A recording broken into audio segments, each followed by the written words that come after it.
ገበያ የብዙዎች መገበያ። ሰላም ቤተሰቦች እንደምን አላችሁ? እንደምን ከረማችሁ? ዛሬ ይዤላችሁ የመጣሁት የኤሌክትሪክና የነዳጅ መኪና ወጪዎቹንና እንዲሁም ደግሞ ለኢትዮጵያ የነዳጅ መኪና ይሻላል ወይስ የኤሌክትሪክ መኪና የሚለውን ሐሳብ አስተያየታችሁን ትሰጡበታላችሁ። እኔም ደግሞ የራሴን አስተያየት አቅርቤያለሁኝ። በደንብ ተከታተሉኝ። እንግዲህ ላይክ በማድረግ ለሌሎች ደግሞ ሼር በማድረግ እንዲሁም ሰብስክራይብ እያደረጋችሁ ግቡ። አብራችሁ ይቆዩ።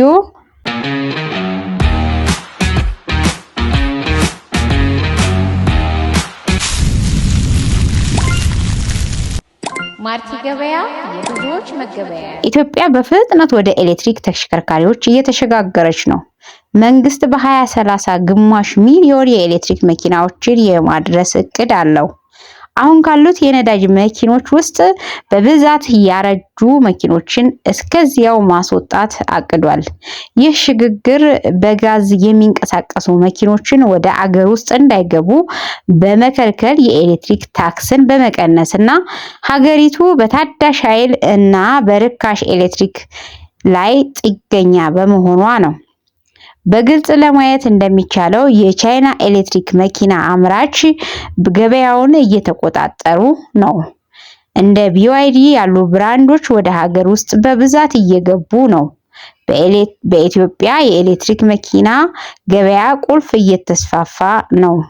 የኢትዮጵያ መንግስት የተለያዩ እርምጃዎችን በመውሰድ የኤሌክትሪክ መኪናዎችን በከፍተኛ ደረጃ እያስተዋወቀ ሲሆን ከነዚህም መካከል በጋዝ የሚንቀሳቀሱ መኪኖች ወደ ሀገር ውስጥ እንዳይገቡ መከልከል፣ የታክስ ማበረታቻዎችና በ2030 የግማሽ ሚሊዮን የኤሌክትሪክ መኪኖችን ማስገባት ናቸው።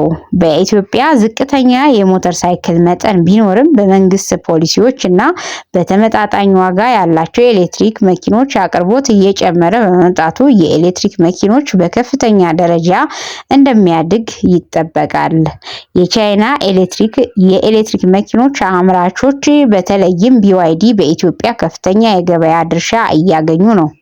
የኤሌክትሪክ መኪኖች የበለጠ ተመጣጣኝ እየሆኑ ሲሄዱ ከነዳጅ መኪናዎች ጋር ሲነጻጸሩ በአንጻራዊ ውድ ሆነው ይቆያሉ። እንደ ቻርጅ ማደያዎች ያሉ መሰረተ ልማቶችም እያደገ የሚሄድ የትኩረት መስክ ነው። ወደ ኤሌክትሪክ መኪኖች የሚደረገው ሽግግር ከውጪ በሚመጣው ነዳጅ ላይ ያለውን ጥገኝነት በመቀነስና ታዳሽ ኃይልን በማስተዋወቅ ለአካባቢውም ሆነ ለኢትዮጵያ ኢኮኖሚ ጠቃሚ ሆኖ ይታያል። 9 ኢትዮጵያውያን ድርጅቶች ኤሌክትሪክ መኪኖች ከፊል በመገጣጠም ይሳተፋሉ ተብሏል። ይህም የአገር ውስጥ የኤሌክትሪክ መኪኖች ኢንዱስትሪን እድገት የበለጠ ይደግፋል።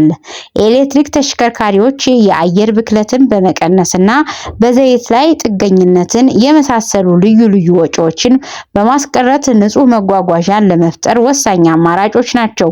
ይሁን እንጂ የዋጋ የክልል ጭንቀት፣ የመሰረተ ልማት ዝርጋታ እንደ ቻርጅ መሙላት ፈጣን ዋስትና ለማረጋገጥ እንቅፋት ናቸው።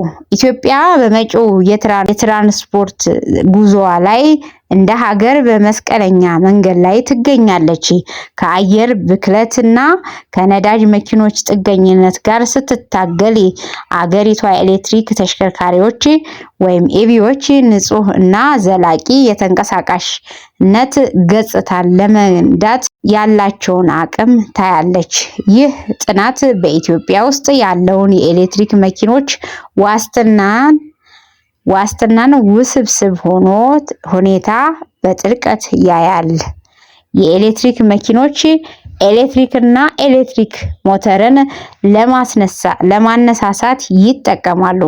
ነዳጅ መኪኖች ደግሞ የኤሌክትሪክ መኪኖች ኤሌክትሪክና ኤሌክትሪክ ሞተርን ለማነሳሳት ይጠቀማሉ። ነዳጅ መኪኖች ደግሞ የሚቃጠለው ሞተር የሚጠቀሙት እንደ ቤንዚን ወይም ናፍጣ ነው። የኤሌክትሪክ መኪኖች ከነዳጅ ጋር ሲነጻጸሩ በርካሽ ክፍያና የጭስ ማውጫ ቱቦዎች የላቸውም። ይህም ለንጹህ አየር እና አነስተኛ የካርቦን አሻራ አስተዋጽኦ ያደርጋሉ። የነዳጅ መኪኖች መጀመሪያ ላይ ለመግዛት በአጠቃላይ ርካሽ ናቸው። ሰፋ ያሉ አማራጮች አሏቸው እና የበለጠም ዝግጁ ናቸው። የኤሌክትሪክ መኪኖች በባትሪ እና በኤሌክትሪክ ሞተር ውስጥ የተከማቸ ኤሌክትሪክን ይጠቀማሉ። የሚቀጣጠል ሞተር ነዳጅ መኪኖች ደግሞ በቤንዚን ወይም በናፍጣ የሚቀጣጠል ሞተር ይጠቀማሉ። የኤሌክትሪክ መኪኖች በርካሽ ኤሌክትሪክ እና የጥገና ፍላጎቶች በመቀነሱ ምክንያት አነስተኛ ወጪዎች አሏቸው። የነዳጅ መኪናዎች በነዳጅ ዋጋና ተጨማሪ ጥገና ምክንያት ከፍተኛ ወጪ አሏቸው። የኤሌክትሪክ መኪኖች ዜሮ የጭስ ልቀትን ያመነጫሉ፣ ለንጹህ አየር አስተዋጽኦ ያደርጋሉ እና የግሪን ሃውስ ጋዝ ልቀትን ይቀንሳል። የነዳጅ መኪናዎች ለአየር ብክለትና ለአየር ንብረት ለውጥ አስተዋጽኦ የሚያደርጉትን የጭስ ማውጫ ልቀቶችን ያመርታሉ።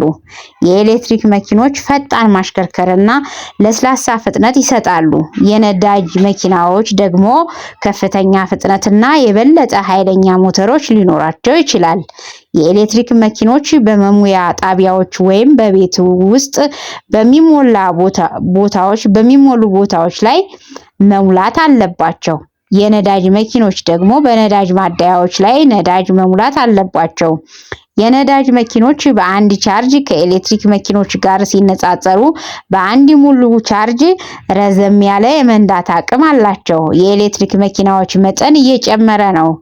የነዳጅ መኪኖች የነዳጅ ማደያ መሰረተ ልማት ተጠቃሚ ሲሆኑ የኤሌክትሪክ መኪኖች ደግሞ እያደገ ባለው የኃይል መሙያ አውታረ መረብ ላይ ጥገኛ ናቸው። ምንም እንኳ ዋጋ እየቀነሰ ቢሆንም የኤሌክትሪክ መኪኖች በአጠቃላይ ለመግዛት በጣም ውድ ናቸው። የኤሌክትሪክ መኪኖች ተንቀሳቃሽ ክፍሎች ያነሱ ናቸው እና ከነዳጅ መኪናዎች ያነሰ ጥገና የሚያስፈልጋቸው የጥገና ወጪዎች ዝቅተኛ ሊሆኑ ይችላሉ። የኤሌክትሪክ መኪና መሙላት የነዳጅ መኪናን ከመሙላት የበለጠ ጊዜ ሊወስድ ይችላል። በተለይም በመደበኛ ባትሪ መሙላት የአንዳንድ የኤሌክትሪክ መኪኖች ውስንነት የረጅም ርቀት ጉዞን ሊያሳስብ ይችላል። አንዳንድ መንግስታት የኤሌክትሪክ መኪናዎችን ለመግዛት ማበረታቻ ይሰጣሉ። ይህም ከፍተኛውን የመጀመሪያ ወጪ ለማካካስ ይረዳል። እንግዲህ ለዛሬ ይዤ የመጣሁት ይህን ይመስላል ቤተሰቦቼ። ምክንያቱም አጠር ያለና ግልጽ የሆነ መረጃ ልሰጣችሁ ስለፈለኩኝ ማርቲ ገበያ ሁሌም ከናንተ ጋር ነው። ብዙዎች ይገበያዩበታል፣ ብዙዎች ደግሞ ይጠቀሙበታል። ላይክ፣ ሰብስክራይብ፣ ሼር ማድረግ አትርሱ። ሰላም ሁኑልኝ።